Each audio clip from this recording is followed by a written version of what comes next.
Hello guys, I'm Edward and I would like to share with you my journey about my training at Virtual Assistant University by Virtualasting.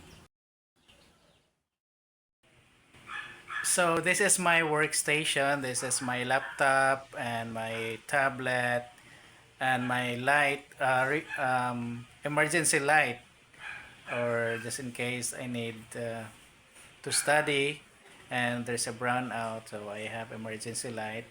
And this is my mini library. So that's where I work. I also tried this before, during pandemic. uh, this is where I work.